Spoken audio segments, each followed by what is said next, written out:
asalaamaaleykum dal leen ak jàmm li gën a fës ci ëttu yéenekaay yi dañu koy door ak waa Sud Quotidien di ñu waxtaane wala dellu ci l'école yi ci weeru juin bi ñu jëm Sud Quotidien di xamle ne mbas mi dina ci am ab jeexital l'école bi fi mu toll nii daal dara leeru ci rawatina ci ndongo yi nga xam ne dañoo war a amal ak l'examen te war a delluwaat ci classe yi ci ñaari fan ci weeru juin bu ñu sukkandikoo ci ëttu yéenekaay bu groupe Sud Communication dellu ci l'école yi nag jiixi jaaxal la gën a indi li ko waral nag mooy nawet gi moom soreetul ci yenn diwaan yi nga xam ne ñu ngi féete ci bët saalum réew mi te foofu li nga xam ne moom la ñu duppee abri provisoire yi bëri fa lool loolu yóbbee suñu naataangoo yi ne ak mbas mi nga xam ne moo law bu baax suñu réew lu bitee l'école bi la ñu jëm dalalul xelu syndicat yi ak waajuru ndongo yi suñu naataangoo bi fare ci avenue Bourguiba jox ci kàddu monsieur Sané teewal waa SAEMS nee na daal bu sañoon dañ koy dàq ba weeru octobre benn soxna di waajur ab ndongo teg ci ne li ko ñor mooy doomam yi dellu ci l'école waaye li ko gënal daal mooy seen wér-gu-yaram ndax nee na wér-gu-yaram kenn du ko weccoog leneen loolu yóbbee suñu naataangoo yi ne suwe année scolaire 2019 jàpp 2020 du yomb lool dellu si bi ñu fas yéene ci l'école yi it soxal na waa laas ñoom nag ñu dellu si baax a baax ci sikki sàkk bi mu jural jàngalekat yi rawatina cas communautaire yi nga xam ne jaaxal na ñëpp loolu yóbbee ñu waxtaane tolluwaayu mbas mi démb ci alxamis bi juróom fukki malade yu yees yu teg juróom-ñeent la ñu nemmeeku démb juróom-ñett fukki yeeg juróom-ñeent yi ñoom jot nañ cee wér fi mu toll nii daal sunu réew junni ak ñeenti téeméer ak juróom-ñeent fukk ak ñaari doomi aadama ñoo amee doomu jàngoro bi ci ñooñu nag bokk na ci juróom fukki ndaw yoo xam ne coronavirus bi da leen dab bu ñu sukkandikoo ci Vox Populi bokk na ci ay tuuti tànk ak it ay taalibe yoo xam ne ci réew mi lañ dëkk ak ñeneen ñi nga xam ne dañoo jugee ci réew yi ñu wër loolu it soxal waa l'évidence di ñu xamal ne donte Ndeye Saly Diop Dieng ak service am ña nga ca wante xale yi daal ba tey ñu ngi ci mbedd yi lii nag day wane daal lajj bu ministère de la petite enfance bi xamle ne résultat yi ñu jot a am daal sori na lool ak mébét yéen ca doon séentu ci beneen wàll ba nag waa critique ñoom di xamle ne mbas mii di covid 19 moom daa sauvé ay taalibe yu bëree bëri ci jële bi ñu leen di jële ci mbedd mi donte ñiy yëngu ci wàllu politique bi moom dañ caa lajj mbas mi moom donte lu tuuti la taxul ba li mu bëggoon am na ko ñoom ñëpp jële na leen ci mbedd mi yóbbu leen ci ay dëkkuwaay yoo xam ne dañ leen fay aar ñu wax ba tey ci wàllu mbas mi ak libération di xamal ne protocole professeur Raoult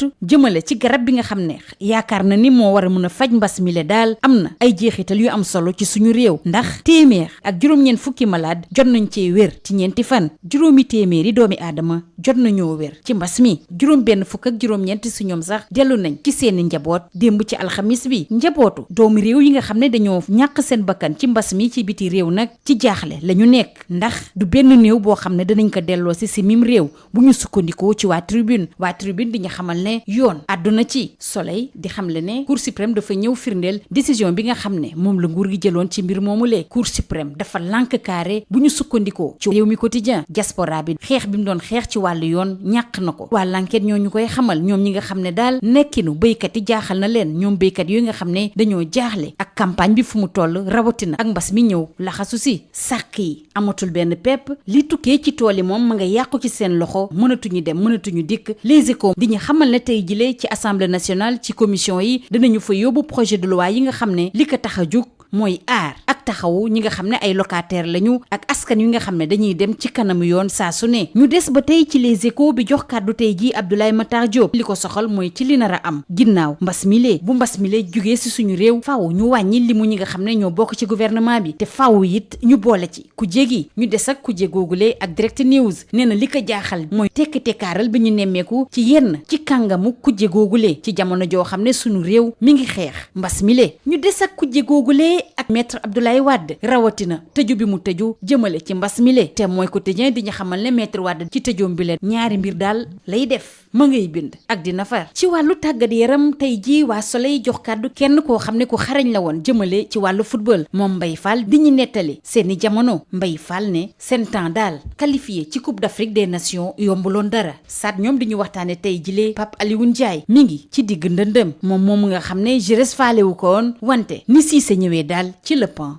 wane mën-mënam. ñu jeexale kook sunu lomb bi jox kàddu gi ki di Guy gi muy sànni xeer sëlla bu ndaw teg ci di artu rëg-rëg Guy gi daal dina moom li ko gën a neex ci arène bi mooy ni mu daanee Ama Baldé ci atum 2012 Guy gi di xamal waa sunu lomb ni fi mu toll nii daal lenn rek moo ko soxal mooy jàkkaarloog Eumeu Sène ngir wane ci dëgg-dëgg moom mooy kan. ñu jeexale ko génnub àdduna waajur bu góor bu Modou Lo di ndem si yàlla góoraloo tey ji lañu koy jébbal suñu borom ca Yoff yàlla na ko suuf seddee lii moo gënoon a fës ci ëttu yéenekaay yi ñu xëyandool ñu yendoog jàmm. Bonjour, rentrée des classes en juin à l'épreuve du virus. C'est le titre qui barre la une de Sud Quotidien. L'école est dans l'impasse avec notamment la reprise des cours dans les classes d'examen le 2 juin, indique le quotidien du groupe Sud Communication, pour qui ce déconfinement partiel de l'école pose en vérité plus de questions qu'il n'apporte de réponses et de certitudes. Pour cause, alors que l'hivernage approche à grands pas dans certaines régions du Sud, notamment où prolifèrent les abris provisoires, les conditions de reprise et d'organisation matérielle des enseignements en contexte de Covid-19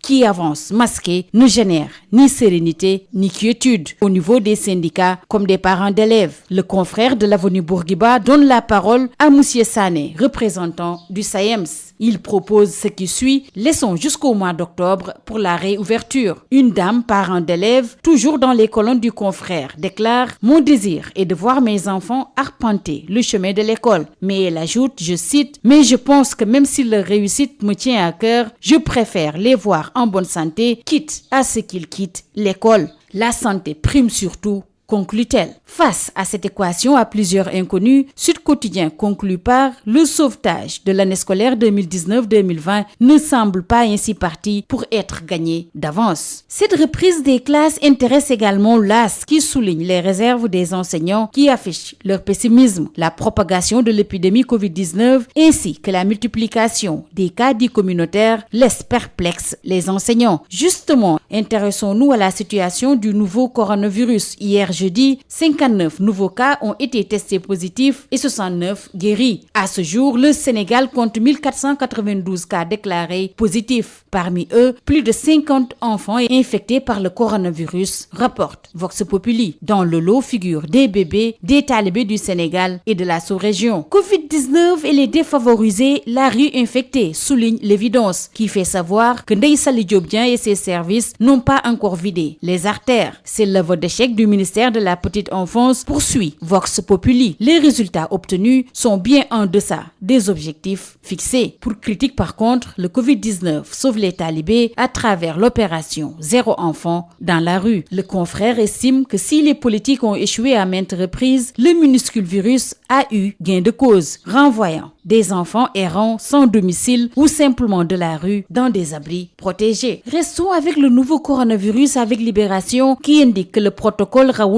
fait ses résultats au Sénégal avec 190 malades guéris en 4 jours. La barre des 500 guéris est ainsi franchie. 69 personnes ont retrouvé hier leur famille. Les familles des Sénégalais décédés du Covid-19 à l'étranger dans la tourmente, aucun corps ne sera rapatrié, selon Tribune qui ajoute que la justice sénégalaise a tranché. La Cour suprême valide la décision de l'État, souligne Le Soleil. La Cour suprême dit net, relève Rewmi Quotidien, la diaspora perd la bataille judiciaire, estime enquête qui s'intéresse aux paysans angoissés par la campagne agricole et le Covid-19. Avec les greniers vides, les récoltes en souffrance et la mobilité réduite. Les Échos indique l'examen aujourd'hui en commission des projets de loi 15-2020 et 16-2020 avec ce que Macky a décidé pour les locataires et les justiciables. Les délais de chute prorogés, les mesures et procédures d'expulsion suspendues, les contraintes par corps suspendues également et les délais de recours prorogés jusqu'à la fin de l'état d'urgence. Toujours dans les Échos, Abdoulaye Matar Diop se prononce sur l'après-Covid-19.